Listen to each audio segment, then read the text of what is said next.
안녕하세요. 이번 시간은 출애굽기입니다. 우리말 성경 제목인 출애굽기는 말 그대로 이집트, 즉 애굽에서 나온 이야기로서 그렇게 이름 붙여졌고, 히브리어 성경의 제목은 웰레 스모트로서, 이는 그 이름들이라는 뜻입니다. 이것은 출애굽기 1장 1절의 시작이 이스라엘의 아들들의 이름은 이러하니에서 그 이름들을 말합니다. 영어로는 엑소도스로서 출발, 나감, 탈출이라는 뜻입니다. 출애굽기의 저자 역시 모세입니다. 출애굽기의 기록 목적은 하나님이 누구시다를 알리기 위함입니다. 출애굽기의 내용은 단지 하나님이 이스라엘 백성을 구원해 내셨다가 중점이 아니라 하나님이 어떻게 그 백성들에게 개입하셨고 그들에게 약속하신 언약이 어떻게 실천하는지를 보여주고 있습니다. 창세기와 출애굽기 사이에는 400년의 기간이 있습니다. 성경에는 이런 400년의 공백 기간이 2번 나옵니다. 창세기와 출애굽기 사이에 한 번 나오고, 또 구약과 신약 사이에 400년의 기간이 나옵니다. 창세기와 출애굽기 사이에 400년 기간에 하나님은 하나님의 나라, 제사장 나라를 만드시기 위해 아브라함과 약속하신 땅과 자손, 그리고 하나님이 항상 우리와 함께 하신다는 약속을 지키시기 위해 기다린 시간입니다. 창세기에서 보여주듯 야곱의 가족이 애굽으로 들어갈 때는 70명이었지만 이들이 출애굽을 해서 나온 숫자는 200만 이상이라고 학자들은 추측합니다. 요셉이 죽고 애굽의 새로운 왕조가 출현하면서 고센 땅에 살고 있는 이스라엘 백성들은 노예로 전락했습니다. 힘든 고역과 노동에 시달린 이스라엘 백성들이 하나님께 부르짖자 하나님께서 들으셨습니다. 그래서 하나님은 이스라엘 백성들을 출애굽시킬 한 사람의 지도자를 세우십니다. 바로 모세입니다. 애굽의 바로 왕은 이스라엘 민족이 강성해지는 것이 두려워 산파들을 시켜 태어난 아이들 가운데 아들은 다 죽이라고 명합니다. 그러나 모세의 어머니는 모세를 3개월 동안 숨겨 키우다가 갈대 상자에 담아 나일강에 띄웁니다. 애굽의 공주가 모세를 발견하고 양자로 키우며 애굽 왕실에서 정치, 사회, 문화, 언어, 용병술들을 배우며 모든 것을 연마합니다. 40세까지 애굽 왕궁에서 모세가 자랍니다. 어느 날 자신의 동족 히브리인이 애굽 사람에게 맞는 것을 보고 참지 못해 애굽 사람을 때리자 애굽 사람이 그 자리에서 죽습니다. 이 일로 모세는 미디안 광야로 도망치고 이때부터 광야에서 40년 동안 양을 치며 광야 생활을 합니다. 모세 나이 80세입니다. 그동안 40년의 광야 생활을 마치고 하나님은 모세에게 이스라엘 백성들을 애굽으로 데리고 나와 약속의 땅인 가나안으로 인도할 것을 명령하십니다.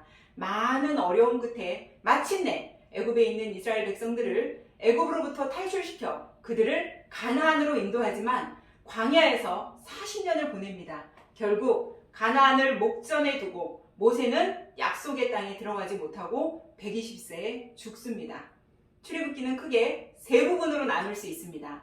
1장부터 18장은 이스라엘 백성들이 출애굽을 하는 사건을 다루고 있고, 19장부터 24장은 모세가 시내산에서 율법을 받고 언약을 체결합니다.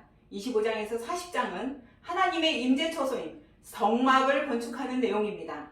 1장부터 18장의 내용은 이렇습니다. 노예로 살고 있는 이스라엘 백성들을 인도해내기 위해 모세를 부르십니다. 그리고 하나님이 모세에게 사명을 주시는 내용이 3장 10절에 잘 나와 있습니다. 이제 내가 너를 바로에게 보내어 너에게 내 백성 이스라엘 자손을 애굽에서 인도하여 내게 하리라 하십니다. 그러자 모세가 하나님의 이름을 물어봅니다. 하나님은 자신의 이름을 나는 스스로 있는 자라고 대답해 주십니다. 이름을 물어보고 알려준다는 의미는 앞으로 우리가 서로 관계를 계속 유지하자는 의미입니다. 하나님의 명령에 순종하며 모세는 바로 앞에 섭니다. 바로에게 이스라엘 백성들을 내보내줄 것을 말하지만 바로는 5장 2절에서 나는 여호와를 알지 못한다고 말함으로써 하나님 앞에 큰 죄를 짓습니다. 하나님은 바로에게 내가 누구인지를 똑똑히 알게 해주십니다. 또한 하나님은 이스라엘 백성들만의 하나님이 아니라 온 세상의 주인이심을 깨닫게 해주십니다. 이로 인해 하나님은 애굽에 10가지 재앙을 보내십니다. 세계 4대 문명 가운데 하나인 애굽에 나일강을 피로 변하게 하시며 첫 번째 재앙이 시작되면서 9가지의 재앙이 임할 때까지도 끄떡하지 않던 바로가 드디어 10번째 장자의 죽음이라는 재앙 앞에 이스라엘 백성들을 내보냅니다. 하나님께서 애굽에서 이스라엘 백성을 구원하시는, 즉 노예에서 해방하시는 사건이 유월절 사건입니다. 양의 피를 문설주와 인방에 바른 집은 장자를 죽이지 않고 넘어가신다는 뜻에서 유월절이라고 합니다. 바로가 이스라엘의 모든 장자를 죽이라고 명령했던 것처럼 하나님 또한 애굽의 모든 장자를 치시고 이스라엘을 구원하십니다. 하나님의 은혜로 구원받은 날이기 때문에 유월절을 기억하고 기념하라고 하십니다.